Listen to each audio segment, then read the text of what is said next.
Ba ba ba ba ba ba ba.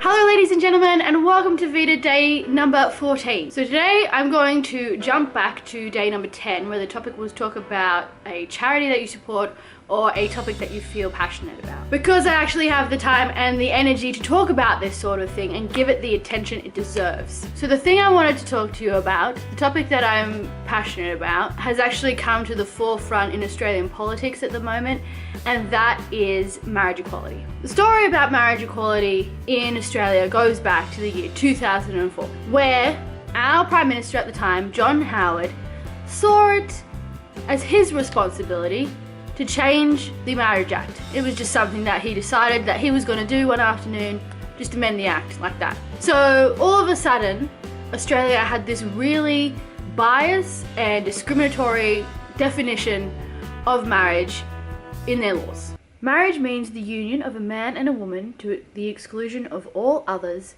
voluntarily entered into for life. We are the last English-speaking country on earth to amend our laws around marriage, and it's absolutely disgusting that it has taken us this long to do anything about it.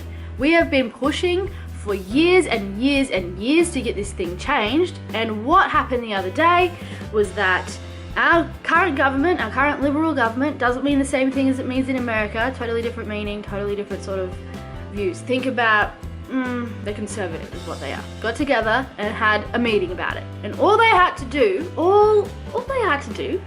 was just change the Marriage Act. They can do that. We've seen that they have the power to do that. They don't need to consult anyone. They can just go in and change it, and they didn't. What they decided to do was hold a plebiscite. So this is going to be a non-binding plebiscite, and what a plebiscite is basically getting a poll of the population's opinion on a subject. So there's going to be a postal vote. It's going to be non-binding.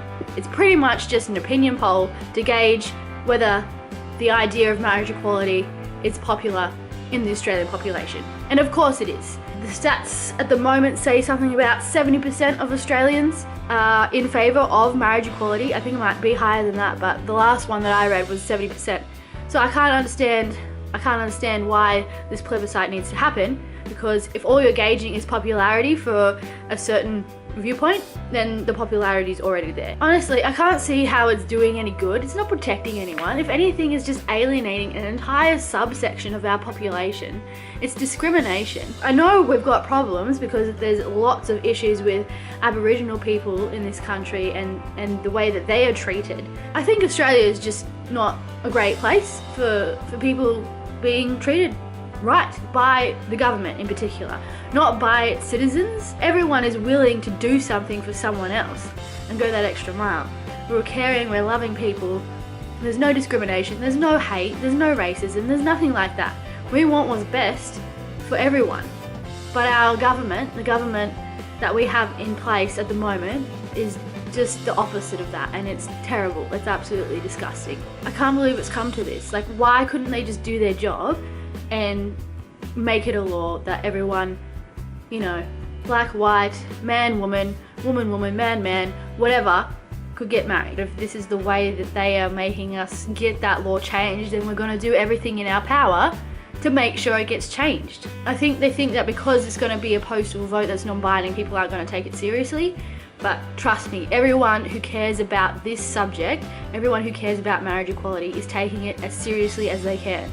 They are going to be voting yes, and we're going to get that majority, and frickin' the Liberal government is going to be changing the laws. And if the worst scenario happens, where the majority is no, I don't know what I'm going to do. Because it's come to a point where my government has done so many things which I disagree with, that I don't think I could actually live in this country anymore.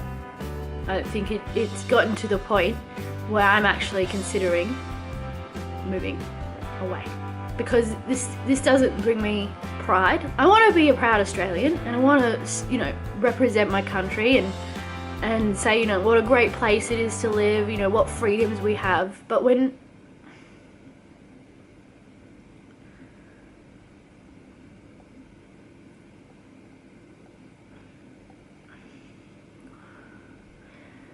When the people I love are discriminated against and hated by the people who are put in charge to represent our views and make changes for the better, and that doesn't happen, then I can't be part of that.